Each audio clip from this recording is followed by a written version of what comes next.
Дайте пацанам посчитать потери. Сумма нули погибает на сцене. Снова один прогуляюсь без тени. Заливаю один поцелуй на шее. Камень толпа, правда назад, черный каскад. Вижу твой взгляд в степь. Hello students, कैसे हो आप सभी लोग। मैं ललित सर स्वागत करता हूं आपका मेरे इस YouTube channel power of physics bye Lalit sir में। तो प्यारे बच्चों, अपना लास्ट टॉपिक जो कंप्लीट हो चुका था वो हो चुका था electric field intensity due to equatorial line. आज मैं नया टॉपिक लेके आया हूं आपके सामने और आज जो टॉपिक है वो बहुत अच्छा टॉपिक है, वो है टॉर्क वाला। कौन सा टॉपिक है बेटा? वो टॉर्क वाला। और अपने पास टॉपिक का नाम है dipole in a uniform electric field. क्या नाम है बेटा टॉपिक का?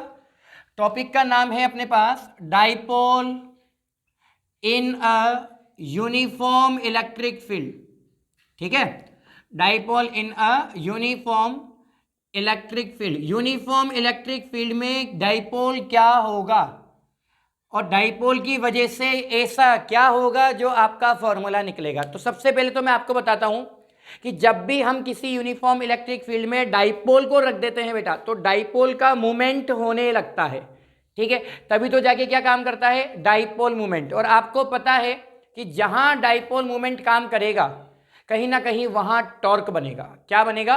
टॉर्क बनेगा। कैसे? देखो, पहले डायग्राम को समझते हैं, उसके बाद अपन कॉन्सेप्ट पे आते हैं। तो सबसे पहले अपन ने यहाँ पे एक यूनिफॉर्म इलेक्ट्रिक फील्ड रख दिया। क्या रख दिया बेटा अपन ने? यहाँ पे एक यूनिफॉर्म इलेक्ट्रिक फील्ड यहाँ पे मैंने रख दिया। कोई डाउट है क्या? नहीं है ना? हाँ, डाउट आएगा कहाँ से? अभी पढ़ाने तो दो। चलो, यूनिफॉर्म इलेक्ट्रिक फील्ड अपन ने यहाँ पे रख दिया और इस यूनिफॉर्म इलेक्ट्रिक फील्ड में मैंने एक चार्ज ले लिया माइनस क्यू, और इसी का ही सेम मैग्नीट्यूड का एक चार्ज मैंने कौन सा ले लिया? Plus Q. तो एक चार्ज मेरे पास हो गया माइनस क्यू का और एक चार्ज मेरे पास कौन सा हो गया? प्लस क्यू का। ठीक है, अभी इस डाइपोल के बीच की जो डिस्टेंस होती है वो अपन को पता है। वो डिस्टेंस कितनी होती है बेटा? 2a। कितनी होती है? 2a। ठीक है, और यहाँ पे डाइपोल मोमेंट p वेक्टर भी काम करेगा। करेगा कि नहीं करेगा? अब यहाँ पर क्या होगा बेटा? यहाँ पे जैसे मैंने डाइपोल का नाम इसको दे दिया a और इसको दे दिया b। क्लियर? और यहाँ पे मैंने एक परपेंडिकुलर यहाँ पे मैंने ड्रॉ कर दिया और इसको इससे मिला दिया। ठीक है, तो मैंने B से एक परपेंडिकुलर ड्रॉ करा। कौन से पॉइंट पे? C पॉइंट पे। और आपको पता है यहाँ पे कितने एंगल से होगा ये? थीटा एंगल से। ठीक है, तो अब थीटा के सामने वाली साइड क्या होती है? परपेंडिकुलर, यानी कि दैट मीन्स ये कितना हो जाएगा अपने पास? ये हो जाएगा अपने पास 90 डिग्री। क्लियर? अब पता है क्या होगा? जैसे ही मैं, जैसे मान लो मेरे पास ये मार्कर है ना, या तो मैं इसको भी सीधा रख सकता हूँ, या फिर मैं इसको ऐसे टेढ़ा रख सकता हूँ, या फिर मैं इसको परपेंडिकुलर भी रख सकता हूँ। तो जैसे मार्कर जैसे ये है ना बेटा, तो वो डाइपोल की तरह ही तो बिहेव कर रहा है। तो अपने पास यूनिफॉर्म इलेक्ट्रिक फील्ड में क्या है? एक डाइपोल है। अब डाइपोल पे मैं जैसे ही इलेक्ट्रिक फील्ड अप्लाई करूंगा, या तो ऐसे बोल सकते हो, या फिर मैं ये भी बोल सकता हूं कि किसी भी डाइपोल को जब मैं यूनिफॉर्म इलेक्ट्रिक फील्ड में प्लेस करूंगा, इसको रखूंगा, तो इस डाइपोल पे क्या होगा? फोर्स वर्क करने लगेगा। क्यों? क्योंकि आपको पता है डाइपोल चार्ज है, चार्ज को इलेक्ट्रिक फील्ड, डाइपोल क्या है? मतलब चार्ज से मिलकर बना है, कॉम्बिनेशन ऑफ चार्ज है, और चार्ज पर इलेक्ट्रिक फील्ड वर्क करेगा। इलेक्ट्रिक फील्ड वर्क करेगा तो ये किसको फील करेगा? इलेक्ट्रोस्टैटिक फोर्स को। और इलेक्ट्रोस्टैटिक फोर्स का फॉर्मूला क्या होता है अपने पास? F is equals to plus q E vector. ऐसे माइनस चार्ज की वजह से इधर हो जाएगा F is equals to minus का क्यू ई वेक्टर। अब पता है क्या है? इधर प्लस क्यू ई है, इधर माइनस क्यू ई है, तो टोटल फोर्स क्या होगा? 0। इसलिए रहेगा तो ये बैलेंसिंग कंडीशन में, लेकिन इसकी जो वर्किंग लाइन है, यानी कि इस डाइपोल पे वर्किंग लाइन इस तरफ होती है, इस डाइपोल पे वर्किंग लाइन इस तरफ होती है। तो आप सोचो, जैसे मान लो मेरे पास ये मार्कर है, आप खुद ही सोचो, इस पे अगर मैं, ये मेरे पास एक मार्कर है, इसके परपेंडिकुलर डिस्टेंस के वर्किंग लाइन अगर मैं ए से करूं, ठीक है, तो मान लो एक मेरे पास परपेंडिकुलर ए से है, तो ये मार्कर ऐसे रोटेट करेगा कि नहीं करेगा?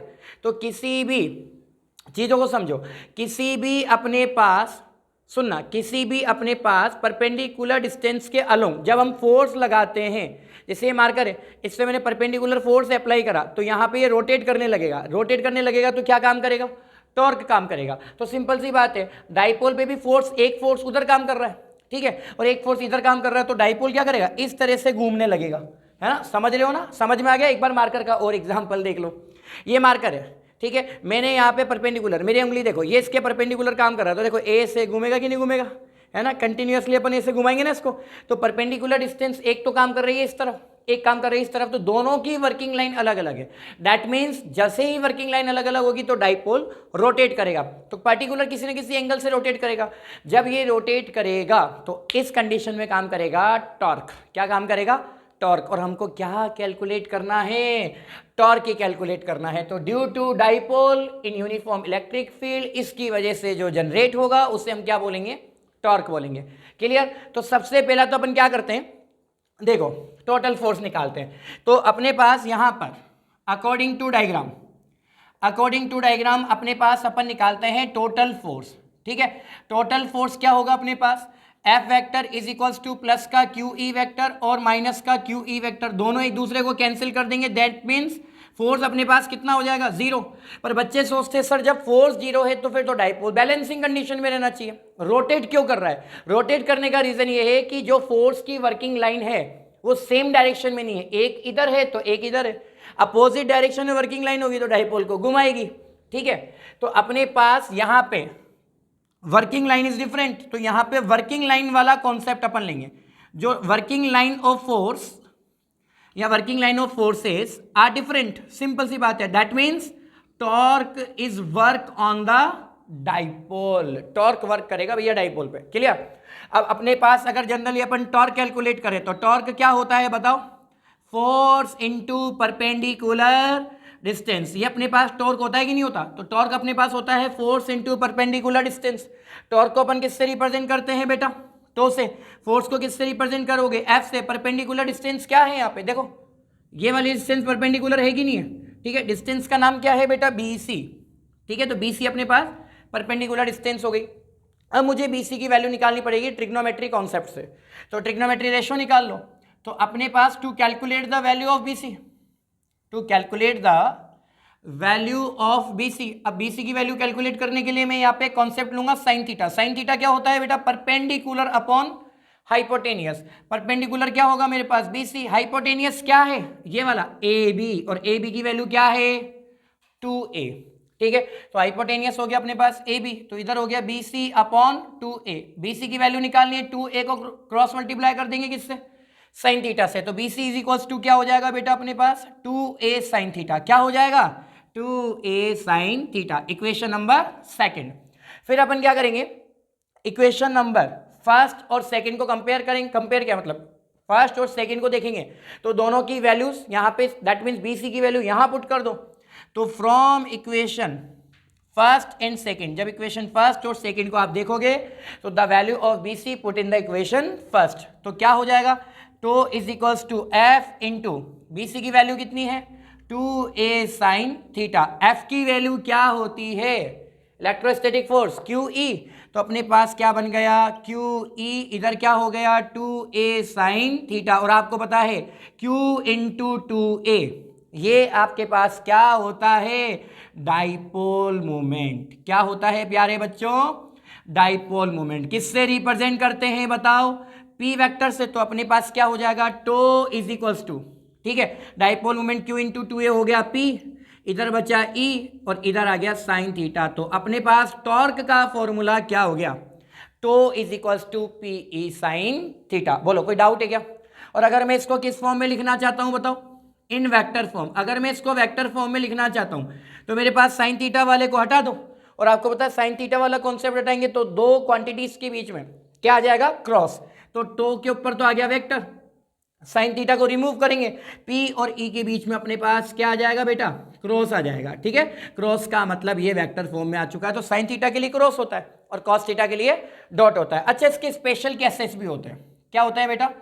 इसके स्पेशल केसेस भी होता है। अगर स्पेशल केसेस की बात करूं तो उसमें ज़्यादा लोड लेने की जरूरत नहीं है। जैसे फर्स्ट इज इक्वल टू, मान लो कि मेरे पास इलेक्ट्रिक फील्ड है, यानी कि जो डाइपोल है वो रोटेट करेगा। तो रोटेट करेगा तो सपोज करो if theta is equals to कितना? 0 डिग्री। अगर मैं यहाँ पे साइन की वैल्यू 0 रख दूं, साइन 0 कितना होता है? 0, 0 को इससे मल्टीप्लाई करेंगे 0, that means tau is equals to कितना होगा बताओ? 0 होगा कि नहीं होगा? This is condition is known as minimum. और आपको पता है मिनिमम तो होगी लेकिन कैसी होगी? स्टेबल होगी। कैसी होगी प्यारे बच्चों? स्टेबल। अगर मैं लिख दूं यहाँ पे if theta is equals to कितना? 90 डिग्री। अब 90 डिग्री वाले केस में साइन 91, 1 को पी से मल्टीप्लाई करेंगे तो tau is equals to PE, और आपको पता है पीई वाली कंडीशन कैसी होगी, मैक्सिमम, यानी कि डाइपोल मैक्सिमम रोटेशन से घूमेगा। लास्ट वाला केस अगर अपन देखें, कौन सा, if theta is equals to कितना बताओ 180 डिग्री, 180 डिग्री में साइन 180 कितना होगा, जीरो, जीरो को मैं इससे मल्टीप्लाई करूंगा दैट मीन्स जीरो आएगा, तो यहां पे टॉर्क तब भी कितना आ जाएगा, जीरो।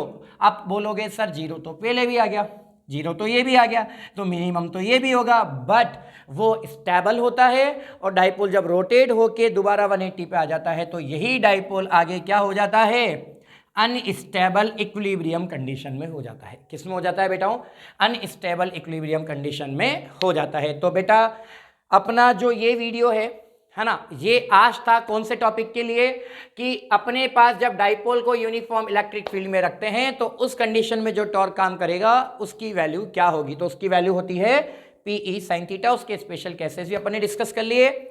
अगली जो क्लास है उसमें अपन पढ़ेंगे चार्ज डेंसिटीज, एलसीडी, एससीडी और वीसीडी, मतलब linear charge density, surface charge density और वॉल्यूम चार्ज डेंसिटी।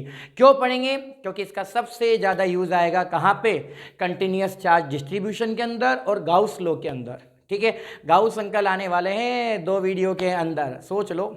तो प्यारे बच्चों मिलते हैं नेक्स्ट वीडियो में, और आज के लिए इतना ही काफ़ी है। मैंने बोला था चाहे एक टॉपिक पढ़ाऊँ चाहे 2, लेकिन पढ़ाएंगे उतना समझ आए जितना। क्लियर, चलते हैं, बाय बाय, मिलेंगे नेक्स्ट वीडियो में। थैंक यू सो मच, जय हिंद जय भारत।